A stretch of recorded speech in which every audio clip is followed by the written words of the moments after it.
Hello everyone, welcome to our continuing study on the multiple accounts of creation. Now we're going to look at the third account of creation, which is found in Genesis 2 verse 4 up to verse 25. So we can move to Genesis chapter 2.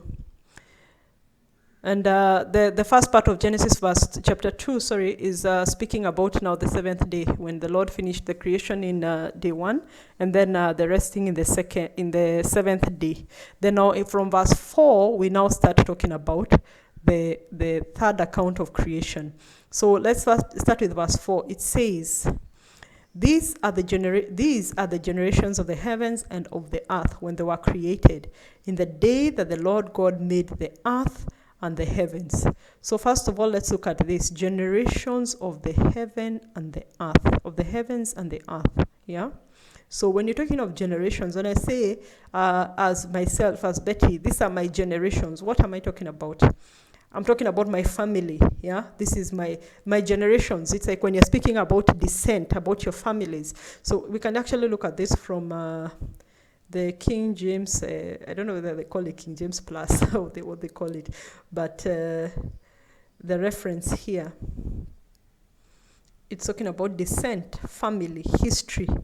So here when you read about the generations of the heavens and of the earth, that tells you that the earth, you know, the way you have your family, your mother's mother, then now you and your children, those generations. So the earth also continues. It's like something which has continued to be renewed. There was a first account, was destroyed. The second account came and went somehow, and then now we have this third account, which is, and I want to be very careful when I say third account. I'm saying third account of what is written in the Bible, because you cannot actually say that this is all there is. Yeah. So the third account, so we are being told these are the generations of the heavens and the earth. These are the families. This is the descent of the heavens and the earth when they were created, in the day that the Lord God made the earth and the heavens. So the above verse attests to the fact that the creation about to be spoken about is a later one. It speaks of the generations of the heavens and the earth. And I've also said there that is the word generations is used to refer to descent or family or lineage. It's the same one which is used when we are told about Noah was pure in his generations. He was not corrupted in Genesis verse 6.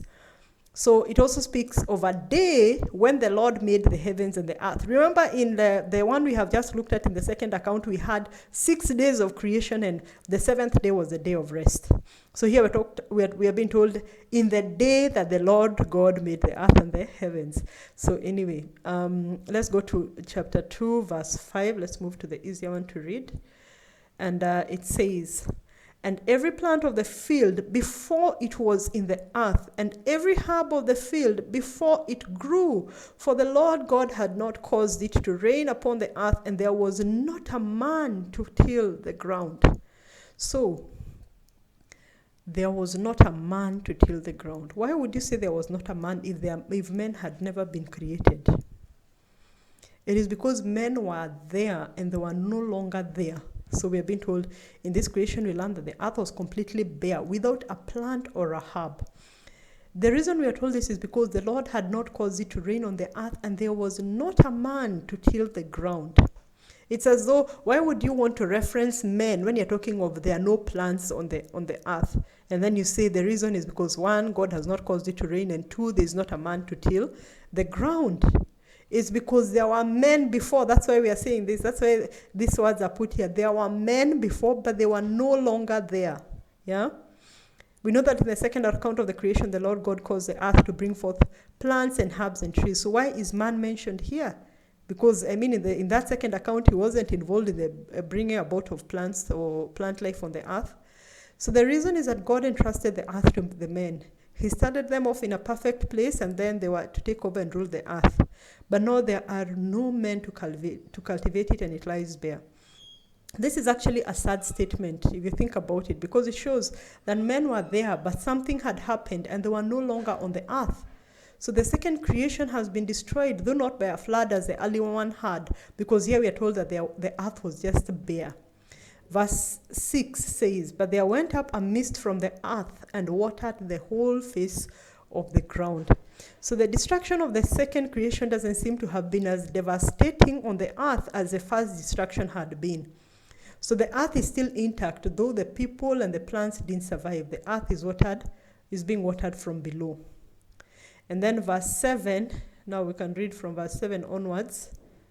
It says, "And the Lord God formed a man of the dust of the ground and breathed into his nostrils the breath of life, and the man became a living soul." So here we are told actually how man was made. "And the Lord God planted a garden eastward in Eden, and there he put the man whom he had formed." So clearly the man was made out of the garden, and then away from the garden rather, and then he was taken to the garden. Note here we are not being told of which day of creation this is. "And then out of the ground made the Lord God to grow every tree that is pleasant to the sight and good for food, the tree of life also in the midst of the garden, and the tree of the knowledge of good and evil. And a river went out of Eden to water the garden, and from thence it was parted and became into 4 heads. The name of the first is the Pison, that is, it compasseth the whole land of Havilah, and where there is gold, and the gold of that land is good. There is bdellium and onyx stone. The name of the second is the Gihon. The same is it that compasseth the whole land of Ethiopia. I guess that is the Nile. And the name of the third river is the Hiddekel, that is it which goeth towards the east of Assyria. And the fourth river is the Euphrates, which we all know in Iraq. And the Lord God took the man and put him in the garden of Eden to dress it and to keep it. And the Lord God commanded the man, saying, Of every tree of the garden thou mayst freely eat, but of the tree of the knowledge of good and evil thou shalt not eat of it, for in the day that thou eatest thereof thou shalt surely die. And the Lord God said, It is not good that the man should be alone. I will make him a helpmeet for him. And out of the ground the Lord God formed every beast of the field and every fowl of the air, and brought them unto Adam to see what he would call them. So please note that the man was there. In this third account, man came before the animals. Okay? That's what the Bible tells us.